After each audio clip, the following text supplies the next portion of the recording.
All right, so I'm going through the vacancy map, and I just want to go over a couple things here. I'm going to make it King of the try to make it hill. under 5 minutes here, just as a quick recap. And this isn't going to be like a specific strategy or something that we have to hold because everything's fluid in the game. Um, like you can't predict what's going to happen or say we're going to 100% do this. It just isn't going to work. Depending on what decisions they make, you're going to have to adapt to them, and we're just going to have to communicate and move together. A couple things that I want you guys to focus on. Okay, when you spawn, or if you're dead, giving that information out and communicating how many are dead and when they're spawning in. That's what I want to hear when you're dead, right? You're on the body, you're giving a communication to where they are one hit, but you're also checking that scoreboard and making sure for the rest of us, like if we're mid fight, sometimes we struggle with it. You are giving information. Hey, two dead, two dead, two dead, or three dead, push in, whatever it might be. Like, give that information so we know if we're at an advantage or if we're at a deficit and we have to kind of like back off, or if we can push our advantage. Also, for spawn trapping, we want to know when they're spawning in, right? If we know he just spawned in, then we know at that exact point when to be looking, as opposed to be guessing. Or if we're waiting for him to spawn in, we know when we can push so that we don't trip that spawn to another spot. Um, with shields, don't jump out one shot, please. If you have the chance where you haven't been getting shot, get your shields back. Okay. Bait your life. Like if you're like wherever it might be, let's say someone's shooting at you, right? And you have a good spot where you can hide. Then how many grenades threat and you're getting your shields back. That guy, chances are he's going to be looking at you, waiting for you to pop out. You're getting your shields back. It gives someone else the advantage, you baiting them to come out. And then all of a sudden there's two of you or someone to flank around and start shooting and you can pop out then, right? So try to do that. And if you can see it, communicate to the other person, hey, pop out now or whatever, right? But think about that with like the baiting and switching and using your life as a distraction, but also not giving away your life by just jumping out, right? We don't want to do that. Um, if you start getting shot from cross map or wherever, right, or especially cross map, don't turn and start shooting them. Like, quick, get out of the way so they don't get you down to one shot. Kind of like assess the situation, call out that person, and then then start shooting. But if you just turn and start getting shot and die, like it's not helping us. It's more likely they're going to kill you from that situation. I get that you might be able to turn it around. I completely understand that. But when they start shooting you, they're going to start watching that area, be focused on it. You're getting your shields back and putting us at an advantage in that point. Additionally, once you start shooting someone on the other end, let's say you start shooting them and you get them down to three shots, and they start shooting you, back off real quick if you can. Like, unless they're like right out in the open, you can quick back off and take a different angle. They have to get their shields back, and we can use our numbers to get someone else in there to shoot them. So it's not a big deal, and you don't have to always do that part. Use your judgment, but for sure, if they start get you three shots down or whatever, don't fight back like from cross map. Like, get out of the way and get your shields again. Um, the next thing, don't clump up. We lose so many games because we clump up like this. Like, this is with three randoms, so like it's super hard, right? Like, look at this. All four of us come blue. Like, what are we doing here? Like, if they spread out, what if one went green and they're putting pressure in here, right? One's top red, one went underneath, right? And one's double doors. The other guy, they could have went two underneath. All of a sudden, they're coming from like multiple sides and shooting us. Like, this is stupid. So making sure that we don't do this is important, and taking space so that we can get different angles on them, catch them in spawns, keep them off of the hill. Now, when we're here, I want to make sure that we prioritize at least one tower, right? You don't have to stay there, but having it is helpful because they won't spawn there. If we're on blue, well, red, the most annoying area to prioritize from different angles would be the tower, right? It's greens, yeah, a problem, but if we're up top blue, makes it easy. Push them back. They have to focus on that guy before they can turn. And if they're on yellow, um, yeah, they can come back blue and stuff, but the most direct sight line's right here, right? So that's how you get pushed off the hill immediately, where you can't kill the person because they're not close enough from you. So we want to make sure that we stop that. Now, in this situation, um, we're kind of just cross mapping here. We're not making any space. I feel like we should have been moving forward. Flipster does decide to do that, Hill control. but the problem is doesn't really see anyone, and while he's doing that, like, he's not putting shots on anyone. He's running, meandering around, right? I think as he did that, it's a good idea because I think what he was trying to do was to catch him off guard from the side. They end up spawning red because when he went over here on yellow, where's Flipster?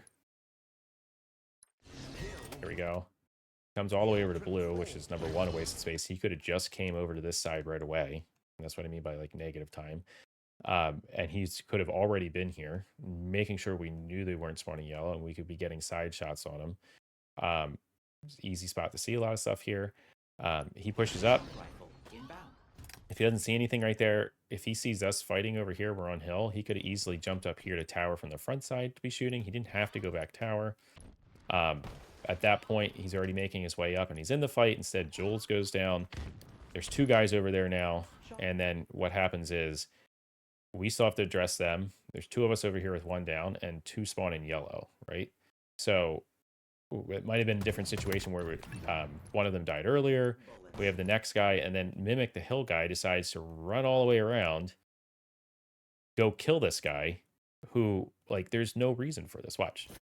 So don't take up a negative space for no reason. Like, I don't know what this guy's thinking. Let's go to him. He's here in the hill. We have the hill. He sees Flipster here. Flipster has an advantage to everything over here. He could just back out of the hill and go green and get him on the other side. Instead, he chooses to throw grenades down here, to run all the way over here to get shot in the back, which you should know at this point, if we have someone in green, we killed someone, we have someone in red, they're spawning yellow. So do not run out in the open like that when you think about it. It goes back to what I'm saying. Even when you spawn to look to see what we're holding, to see where they might spawn, you should also be looking at that while you're alive too, right? So he goes all the way around, kills him, but instead of helping one of his teammates, right, and this is negative space, we talked about Flipster, like, which is kind of nitpicky, you know, he was trying to take the space, which is good. He didn't do it as efficiently as possible, which could just be partially because of communication, so it's hard to pick that apart. But it still goes towards the principle of that long period of time, he wasted a lot of space, right? We all went blue. It's a problem for us. We do that a lot, right? We clump up. If he prioritized it right away, oh shit, two guys are going blue, I'm going this way, we have more angles, perfect, right? Then he would have been in a position to help way earlier and we wouldn't have had this problem. Now this guy goes underneath to do nothing. Like, what is, like, I understand he's trying to catch him on spawn, but the only thing you're then now doing is giving him green spawn. So they're going to split spawn on us again. Look, he's right there now. Now we're fighting on both sides. They have red, they have yellow, and they have green. We barely have yellow and we have blue. So all he had to do from here, stay in hill, help on the other side. And if he did for some reason choose that this was the decision he wanted to make with his life, he could have went, go back over here. He could have went right back up to red. Look where Flipster is. Help him, right? They're spawning yellow. I guarantee you I was probably calling it out. Or you see I'm getting lit up. Or sorry, this guy, he kills him. You see Jules spawn there. So we have two people on this side. You kill him. Go help Flipster. Why? Put yourself into a position to get into the fight quicker, okay? Now, you're going to see in a second, I do a dumb move, but we come up here again, right? We have both sides of the map. Flipster's going to go down. Mimic goes down there, which is annoying, and it's probably why he died. I go to try to kill people in spawn over here. I kind of over commit here, and I die. Jules dies on hill, right? And we're almost done with this because, I mean, at the end of the day, I think all these things can be applied to each of the hills. I don't have to go through each of the hills as long as we do these things. Where is he? Jules is on hill. Okay, look at this. He's going to help out.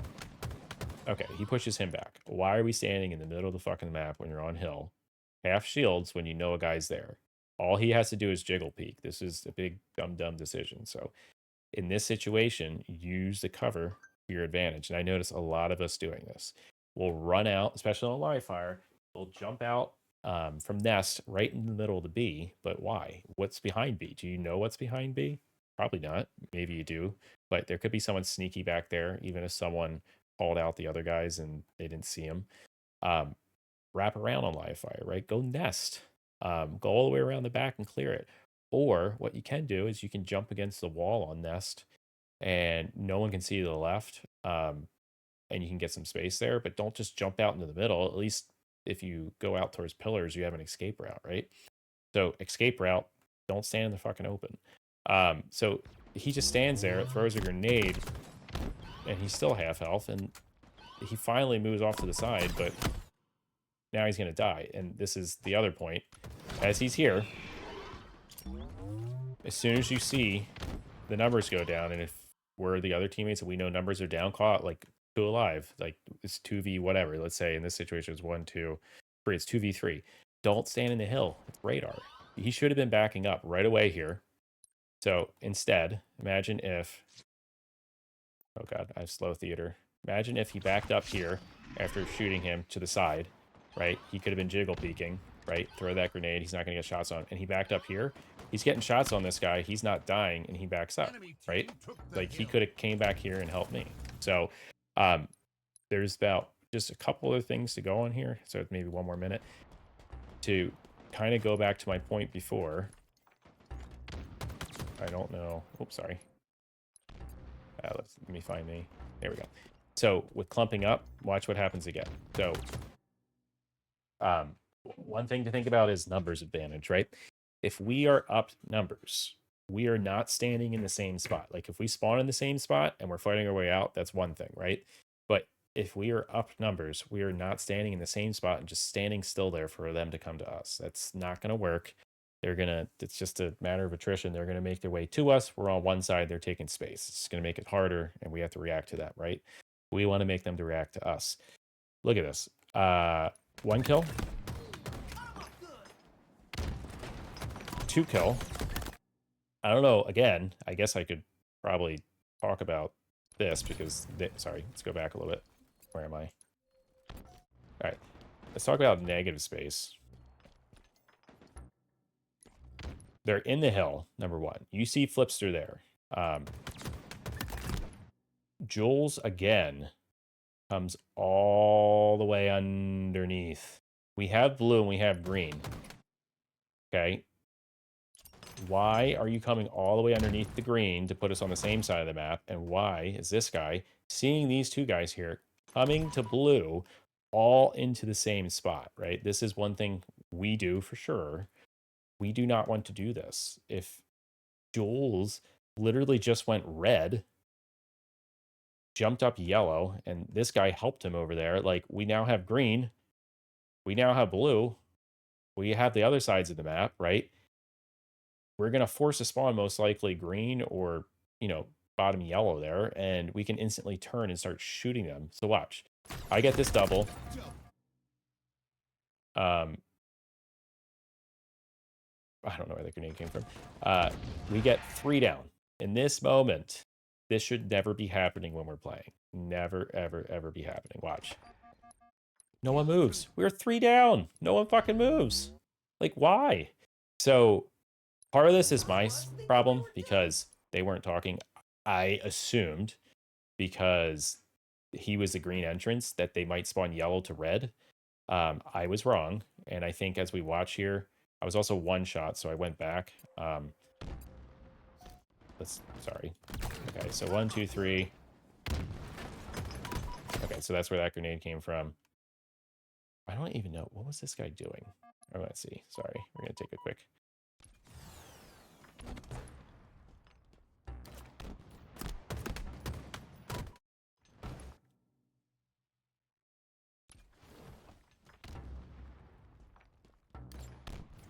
Okay, so they moved out of there. He's shooting this guy, and they move into hill. That's why he stayed back. Okay, so that makes sense. And then they all move into hill again. Like, I have no clue why they did that, why that guy came off blue tower to make it easier.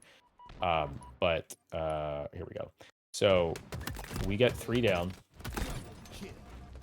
There is 1 on red, okay? Which I guess I should have assumed he was there. I push this way.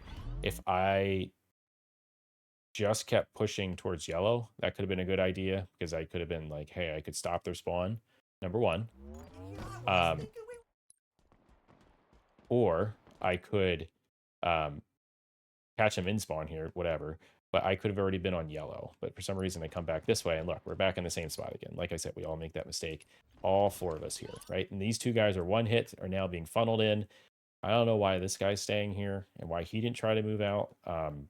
Right? 3 dead. Like, Jules should have been immediately moving out. They could have been moving out top middle there. Why I moved out yellow towards red. Like, there's so many options here for us to do, but we do not want to be doing this. How we do it, I don't really care, as long as you're putting yourself in a situation where you are in a position to shoot with your teammates, to target the spawns, and we communicate. Like, in this situation, it would have been nice to know quicker. Hey, there's one red, right? They're spawning red. I could have easily quickly ran up there to help, right? Because as you notice right now, holy crap, is this going to be slow? It's not terrible. All I had to do was push here, and they're coming up, and I could have helped my teammates out there, right? Then there's only one of them to worry about. So it's just those things to think about, just moving with the intention, moving to catch them where they're spawning, catching them off guard, and minimizing where they can spawn, right? And then reacting to where they're spawning. So if we do that for this map, I think we will be fine, or at least have a better chance of winning. Especially on this hill. I know we do it a lot because it's the second hill. We do not need all 4 guys in here. The one thing to touch on, if you are holding hill, it's something very easy to do here, so someone else doesn't have to be doing it. You can watch right here, and we know now no one is going to sneak in below us. We have hill. Watch here, and we now know everything's coming from either the side or top. Okay, if they come underneath, you get shots on them. At least they can't get in here for free. That's easy. But that's just one quick way to eliminate like a possible guy sneaking through. Then the rest of us should be out and above shooting in whatever way so that we're not in yellow. They're not going to spawn yellow when we're here, but they can sure as shit move in. So trying to use our communication to figure out, are they spawning back towards that side of green? Are they spawning towards that side of green? If we're stopping them here, we can definitely grab top tower and start shooting them. We can block blue tower. But for instance, if we all push blue, when this doesn't work, let's say 2 people push blue, right? They all spawn that side. Now we have to react to get over here before they overwhelm the hill guy, right? So if we do go blue, we definitely want someone coming up this way to help out too, and out of the hill, because he's still in a position to help here, to drop down, to come up, to push shots in. You have these 2 guys blue, right? They can push across the middle, whatever, right? So I mean, we'll just use our communication to do it and to target those spawns, but let's just try to do that together and communicate with it.